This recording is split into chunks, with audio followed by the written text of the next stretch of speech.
morning, agents. Hey, I am so excited to be able to visit with you today. Hey, a couple of questions for you, ones that come to me often, which are this. Should I build a team? Or number two, should I be part of a team? And I thought it would be relevant, especially in today's marketplace, to just talk just briefly about a few thoughts regarding that. First and foremost, being a team is really what we're talking about, is being a leader. All right, we're talking about being a leader, the ability to influence other agents in following you. Now, I'm of a firm belief that it's one thing to build a team and not have the skill sets to do so is probably not a good idea. But I also know that if you're desiring to build a team, one, you're oftentimes wanting to help people, but the real tragedy is that people want to build a team so they don't have to work as hard. My observation in building one of the largest teams in the United States in regards to real estate, right? I've got companies in both Utah, California. I own and run and the CEO of 9 different companies. And I don't say that in any way to, I just never want you to take this as, look at me, how great. It's not that. What I want you to look at is building a team is not about working less. It's not about working so you don't have to work hard. It's not about building so that you don't have to do anything. I've never worked harder in my life. I have never been more committed to a group of people in my life. I have never been more dedicated to figuring out how to become more in my life because of the hundreds of people that I have a stewardship to for their families, for their future, and for their lives in regards to the economics, and a tremendous stewardship. So look, if you're going to build a team, get serious about recognizing that you have a stewardship to take on. You have a stewardship to take on the right activities and to build people around you. Now, with that being said, if you have a commitment to building others and building your own wealth, then no problem. If you're building a team to just simply be able to work less, shame on you, because that's not what happens. Those who have the best teams, those who win at the highest level, have a high level of commitment to building the lives of the people around them. They help others to become more. Now, that's the first part of team building, in my opinion. Stop the nonsense of thinking, build a team, work less. It's not even a reality. Not a reality at all. Second point. If you're going to be part of a team, you better be able to see your future in that team. If I'm the team leader and the leader of that team, the influencer of that team, then I better get real serious about the fact that I have a stewardship to create a big enough vision. Now listen, anyone who's building a team, has a desire to build a team, who wants to also be part of a team. The vision of the team leader better be big enough to include you and them.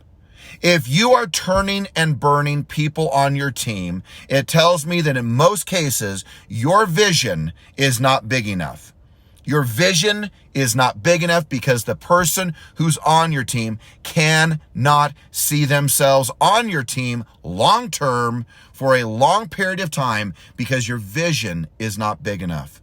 Now, first and foremost, again, let's stop the nonsense of not having to work hard. And just because you go on a team doesn't mean you don't have to work. Just because you're handed a handful of lead opportunities does not mean you don't have to prospect. Any great team leader, when I talk to them, they still have the requirement, the accountability, the desire, and the absolute insistence that you prospect. So let's get away from this idea thinking that if I'm part of a team, I don't have to prospect. Nonsense. If I'm part of a team and I'm the team leader, I don't have to work hard. Nonsense. If I'm part of a team, I need to make sure I see a vision of my future, my possibilities for a period of time in that team. And if you have the stewardship of building a team, you better, you hear me? You better make sure that vision is big enough to include them. Because if you're turning and burning through people, if you're a dictator at the head of that team, if you're someone who can't have others see their vision, hope, possibility in your team, then you are screwing the thing up. In just simple terms, it's getting screwed up. Now look, third component. My observation is this, is that if you want to be a great team leader, you better know what people's roles and responsibilities are. You want to be a great team player, you better know what your role and your responsibilities are. Meaning, know what your job is every single day. Do not be that agent who is the team leader, who all of a sudden creates a team and then disappears. Play out your role and define the roles for every single team leader or team member. If you're that team leader, the members of that team better know their job. You get clear on what their role, responsibilities, and stewardship are if they are the team member. I don't care whether it's your assistant. I don't care whether it's the other buyer agents and agents on your team. I don't care if it's the listing agents on your team. Get serious about defining the roles. And if you are the team member, one, you better insist on that team leader defining your role and the two of you coming to an agreement. And then you, as a team member, you better execute. Do your job. Do what you are required and being asked and you agreed to doing. Do not be that team member who rewrites their job description and doesn't tell anybody. Now listen to what I said. If you are a team member of any team and you sit back and go, well, I don't really like doing blank, blank, blank, blank, blank. And then you rewrite your own job description, and worse yet, you don't tell anybody. You just, on your own liberties, on your own, simply think that you have the right, the privilege to change it without letting anybody know. In certain terms, I believe if you are an employee of a company, you are stealing from the company. Stealing. Let me make it really clear. That is where my position is, because I've watched it too often where someone rewrites their job description, thinks that they know what their job is, and it is completely out of alignment with the team leader, the leader of the team.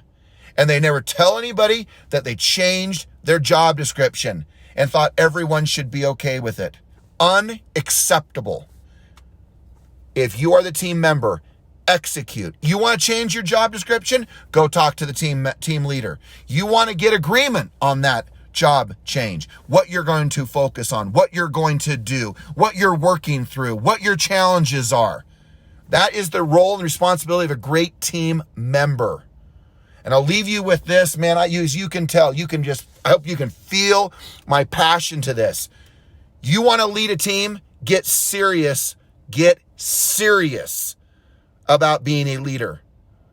What you're reading, what you're watching, what you're spending your time doing, what your commitments are to your people, what your vision is, how hard you work.